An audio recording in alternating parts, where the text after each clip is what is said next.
பிரேமலதா விஜயகாந்த் அவர்கள் விஜய்க்கு கடும் கண்டனங்களை தெரிவிச்சிருக்காங்க. விஜயை சின்ன வயசுலேருந்தே எங்களுக்கு தெரியும், உங்கள் வீட்டில் ஒருத்தர் அப்படின்னு சொல்கிறாங்க. அது மட்டும் இல்லாமல் என்னுடைய பையன் மாதிரி அப்படின்னு சொல்லியிருக்காங்க. இன்னும் கொஞ்சம் கூட என்னுடைய தம்பி அப்படிங்கிறதையும் சொல்கிறாங்க. ஆனால் அண்ணா என்று சொல்லி கேப்டன் பெயரை பயன்படுத்தி வாக்குகளை பெற முயற்சி செய்கிறாரா விஜய் என்று பிரேமலதா அவர்கள் விஜய் கேள்வி எழுப்புறாங்க. அவங்க மேலே என்ன சொல்லியிருக்காங்க அப்படின்னா, கேப்டனின் வாக்குகள் மக்கள் ஏற்றுக்கொள்ள மாட்டார்கள் அப்படின்னு சொல்கிறாங்க. கழகத்தில் இருக்கிறவர்கள் கூட அதை ஏற்றுக்கொள்ள மாட்டார்கள். கேப்டன் வாக்குகள் கேப்டன் மட்டுமே, தேமுதிக வாக்குகள் தேமுதிகக்கு மட்டுமே அப்படிங்கிற மாதிரி தான் பேசியிருக்காங்க.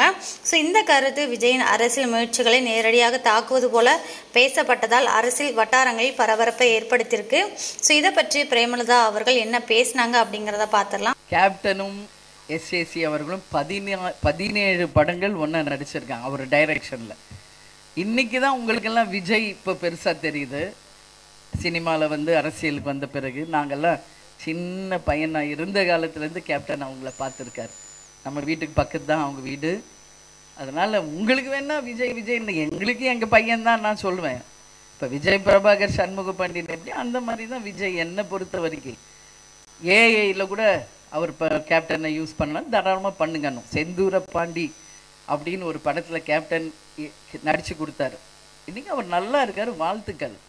அதுக்காக கேப்டனுடைய வாக்குகளை பிரிக்கிறதுக்கு அவர் சொல்கிறாரா? அவர் கேப்டன் ஃபோட்டோவை யூஸ் பண்ணுறாங்கன்னு சொல்கிறாங்களா? அப்படின்னா எங்களுக்கென்று ஒரு கட்சி இருக்குது, எங்களுக்கென்று ஒரு அமைப்பு இருக்குது, எங்களுக்கென்று எங்களுடைய மாவட்ட செயலாளர்கள், நிர்வாகிகள், தொண்டர்கள், லட்சக்கணக்கான பேர் தமிழ்நாடு முழுக்க இருக்கிறார்கள். எங்கள் கட்சி 20 ஆண்டு கட்சி, எதிர்கட்சியான கட்சி. கேப்டனுக்கு நிகர் கேப்டன் மட்டும்தான். கேப்டன் இடத்தை இனி யார் நினைச்சாலும் அந்த இடத்தை யாராலையும் ஃபுல்ஃபில் பண்ணவே முடியாது.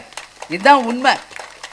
அதனால அவர் அண்ணன் விஜயகாந்த் அப்படின்னு அன்னைக்கு சொல்றாரு மேடையில், சந்தோஷம். அவர் அண்ணன் சொல்லும்போது நாங்கள் அவரை தம்பின்னு சொல்கிறோம், அவ்வளோதானே கண்டு. அதுக்காக எங்கள் வாக்குகளை அவர் எடுக்கிறாருன்னா அதெல்லாம் மக்களும் ஏற்றுக்க மாட்டாங்க, எங்கள் கழகத்தில் இருக்கிற யாருமே அதை பொருட்படுத்த மாட்டாங்க. ஏன்னா கேப்டன் நடிகராக எவ்வளோ உழைத்து இன்னைக்கு கட்சி தலைவராகி மக்களுக்கு தன் வாழ்நாள் முழுவதும் அர்ப்பணித்து உதவிகளை வழங்கி மக்களுக்கு ஒரு பிரச்சனைனா வேட்டியை கட்டி இறங்குற முதல் தலைவர் கேப்டன் அவர்கள். தமிழ்நாட்டில் அனைத்து பிரச்சனைக்கு முதல் ஆளாக நின்றவர் கேப்டன்.